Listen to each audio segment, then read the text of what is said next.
had a request from someone who wanted to see if there was a way they could simulate or make something would look like one of those chenille school letters you get when you are on the track team or the football team or the choir or whatever it might be. So we're going to do that. First of all, if you're going to do this, you really need to find a font that's very collegiate looking, and Impact is not one of them. I've actually found an ideal font for this purpose. It actually is called Freshman, and as you'll see, it looks just like those nice collegiate letters, those chenille letters. I found this on a website called Dafont, like as if, where's Dafont? DAFONT.com. Now, if you're English speaking, you want to put /en on it or click, because otherwise it'll start in French and you'll have to switch to English. But there's a bunch of really nice shareware and freeware fonts there. So we're just going to take this and make it very, very large. Now, needless to say, this technique will work with any letter, any font really, but we're going to actually I just decided to make it an A instead. So basically, you have to decide now the color scheme you're going to use. Now, just for the purpose so you can see what's happening, I'm going to take my background color and just change it to a different color, just so we have a bit of contrast here. Now, again, this is not part of the design, but I want you to be able to see what's going on, because if you look at chenille letters, they usually have either a white or a very pale color on the outside. It's kind of the felt area. So I'm going to just change our overall A to that look. Now we're going to make a new layer and Command or Control click on the A to load it as a selection. Then we will go under Select, Modify, Contract. And this is where you have to experiment. I'm going to contract by 6 pixels because I want to make sure there's some of the white around the outside. And now we're going to choose our color scheme. We're going to make this school color it's going to be green on the outside, because it's green and gold are this fictitious school's colors. So I just fill that. Then once again, modify, contract, once again by 6, make a new layer, and then on this one we're going to choose the actual color of the chenille part, the kind of fuzzy, what that part I'm talking about. So we're going to use kind of a goldy color, something like that. And again, fill that, and now we can deselect. So that's the basic idea, but it's not looking very school letter-ish at this point. So the first thing I'm going to do is go to our green, the second color, because that's the part that usually has a bit of an edge to it. So we're going to add a bevel and emboss. I'm going to try to make sure this bevel and emboss amount is fairly small. So we're going to use a regular inner bevel, but take this size and make it really quite small. So it's just very, very subtle, so it looks like there's a bit of an edge, even 1 perhaps.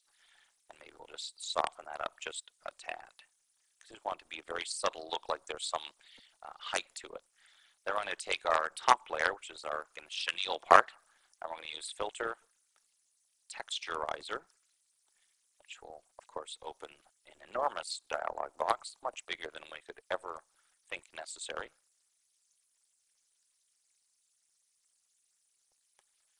And basically, this is where you have to experiment. I found that either canvas or actually sandstone is the one I want to use.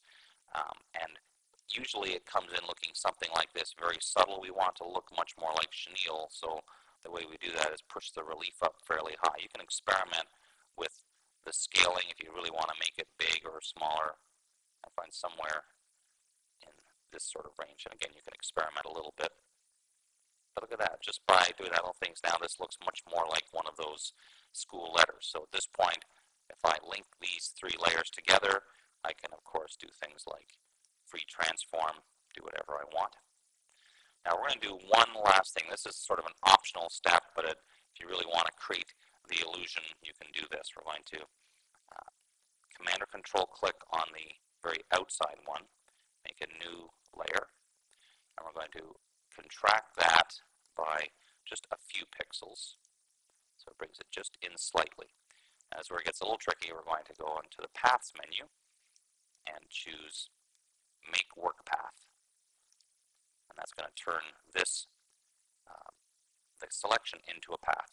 Okay, so now we'll come back to our layers palette, make sure we're still on the same layer. Now here's the part that gets a little bit odd at first, but basically we're going to do this. We're going to take our brush tool, We're going to use one of the little small brushes, like maybe a 3-pixel brush.